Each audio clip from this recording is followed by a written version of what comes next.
Racism rarely announces itself loudly. Sometimes it hides in hospital hallways, behind polished smiles, behind assumptions that cut deeper than any blade. This is the story of a black man who walked into a respected medical center as a son, but left as a symbol the entire nation was forced to reckon with. The morning felt calm, too calm, in that eerie way the world settles before something big cracks open. Malcolm Reed, 42 years old, walked across the courtyard of Brixton Medical Center with a folder in hand. His shoulders were squared, but his heart was heavy. Inside that folder were the final documents transferring his mother, Dorothy Reed, to a new specialist. She'd fought harder battles in life than any illness could deliver, but racism had a way of adding weight to every struggle. As Malcolm pushed open the glass doors, the marble lobby swallowed him in polished silence. He had been here dozens of times, but today, the looks felt sharper. People paused subtly, but unmistakably, when a tall black man in a simple jacket walked through their immaculate world. He kept moving.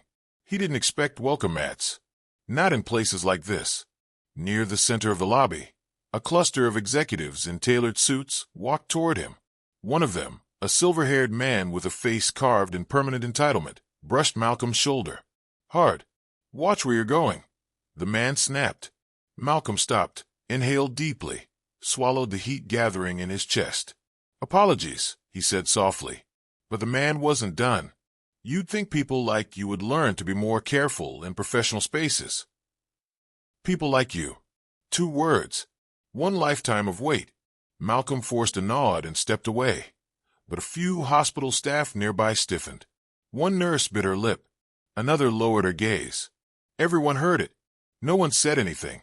That was how racism often operated here. Quietly, politely, dressed in a tie. Up on the mezzanine, Dr. Evelyn Carter had seen the whole thing. One of the few black senior physicians in the hospital. She felt the humiliation like it was pressed against her own skin, because she had lived it too. But before she could react, Malcolm reached the front desk. "Transfer papers for Dorothy Reed," he said calmly. "Room 618. The receptionist took them, smiling politely, but her eyes flickered across his appearance, his clothes, his tone, his blackness. She didn't mean harm, but she didn't have to. Bias didn't need intention to cause damage. "We'll process these in just a moment, Mr. Reed," she said. As she typed, 2 security guards walked through the lobby. They didn't make eye contact with Malcolm, but their attention lingered on him just a little longer than anyone else. Dr. Carter's jaw clenched. She'd seen this silent choreography too many times. Racism that lived not in slurs, but in suspicion. Upstairs, the silver-haired executive, Douglas Kane, the hospital CFO, stepped off the mezzanine. Evelyn followed. "People like that," she heard him mutter to a colleague, "don't belong wandering around here." "People like what?" Evelyn said sharply behind him. Kane flinched. "Ah, Dr. Carter. I just meant visitors should stay in designated areas." Evelyn stepped closer, gaze firm. "That man is Malcolm Reed," she said. "And if you had any idea who he was, you'd watch your tone." Kane blinked. "Who is he?" "A patient's family member." "No," Evelyn said. "He's the reason many families in this city even have members still alive." Kane opened his mouth again, confused, but Evelyn turned and walked away. Downstairs, the receptionist returned Malcolm's folder. "You're all set," she said. "If you take the elevator to—" But she didn't finish, because at that moment Malcolm's phone buzzed. A message from an unknown number. "Mr. Reed, this is Dr. Carter. It's urgent. Please meet me in the consultation wing." Now, Malcolm frowned. His day was supposed to be simple. Nothing about today would be simple. As Malcolm headed toward the consultation wing, memories crept in. Ones he usually kept locked behind walls he rarely let down. He remembered being 10 years old, walking into a grocery store with his mother, only to be followed by an employee aisle after aisle. He remembered his high school teacher insisting he must have cheated because his test score was too high for a student like him. He remembered sitting in his college advisor's office, hearing, "Maybe business school isn't the right place for someone from your background." He learned early, black excellence is often treated like an accident, black success like a threat, black presence like a question mark. Still, Malcolm pushed forward through life with quiet dignity. He built a company, supported his mother, became a mentor in his community. But somehow, no matter how high he climbed, people saw him through a lens he never asked for, a lens he could never remove. As he turned the corner, he found Dr. Carter waiting outside a consultation room, her expression serious, almost protective. "Mr. Reed," she said gently, "we need to talk." "What's wrong?" Malcolm asked. "It's not about your mother," she said. "It's about what I witnessed downstairs." Malcolm exhaled. That wasn't new. "I know," Evelyn replied. "That's the problem." She motioned to a chair. Malcolm sat, unsure why a doctor would pull him aside about something he had learned to shrug off.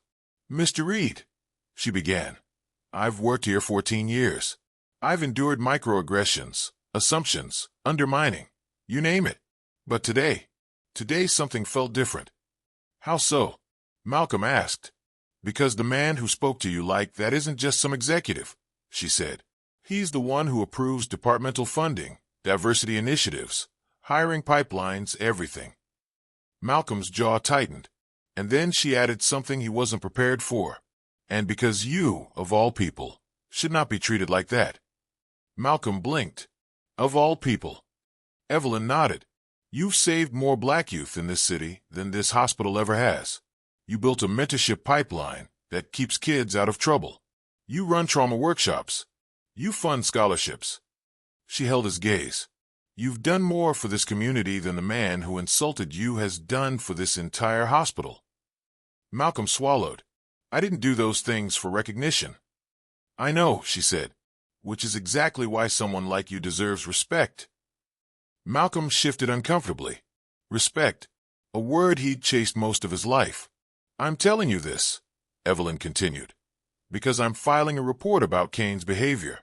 I want your statement, not just for you, but for every black patient, visitor, and employee he's disrespected." Malcolm fell silent. He wasn't a man who sought conflict, but racism wasn't a conflict he'd started. It was a reality that followed him. Before he could answer, a timid voice approached the doorway. "Mr. Reed?" It was a custodian, older, gentle, wearing a faded uniform. He held a folded piece of paper. "I'm sorry to interrupt," the man said softly, "but I saw what happened earlier. I just wanted to say, I'm proud of how calmly you handled yourself." Malcolm nodded, humbled. The custodian hesitated. "Men like us, we don't always get that luxury." He handed Malcolm the folded paper.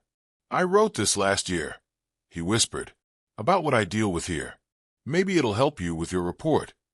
Then he walked away. Malcolm unfolded the paper. Inside were a dozen lines describing the racism staff face daily: being mistaken for criminals, being ignored in rooms where they were the most qualified, being talked down to by people with half their experience. Malcolm felt something in him shift. This wasn't just about him anymore. It was bigger, much bigger. 2 hours later, Malcolm walked into a conference room with Dr. Carter. Hospital administration sat around the table, some stiff, some avoidant, some already defensive. Kane sat at the head, arms crossed, eyes cold. "So," he said, "we're really doing this?" Dr. Carter didn't flinch. "Yes," she replied. "We are." Kane's gaze slid toward Malcolm. "I didn't say anything racist," he said, tone clipped. "You misinterpreted it." Malcolm inhaled slowly. "Misinterpretation," he said calmly, "is when you say something that might sound wrong. You said exactly what you meant." Some administrators shifted uncomfortably. Kane's jaw twitched.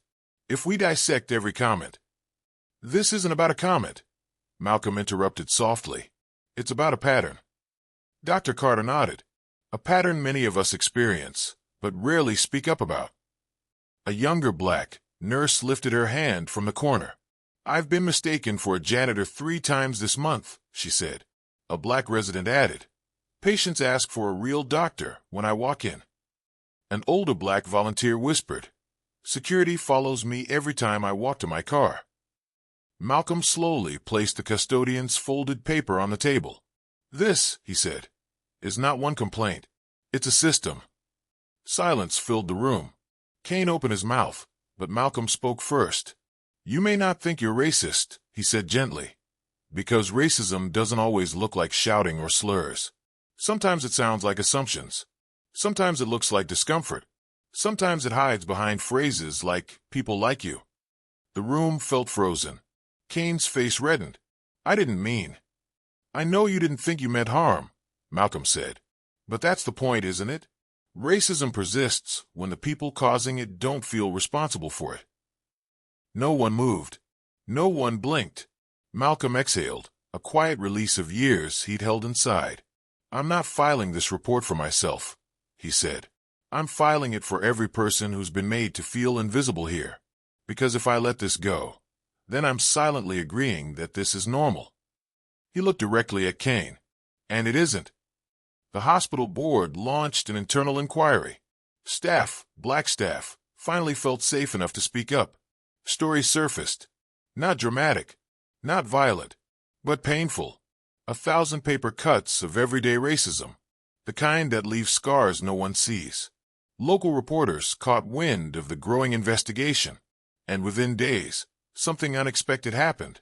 The story went viral, not because Malcolm wanted attention, but because people were finally, desperately ready to talk about something America had spent decades avoiding.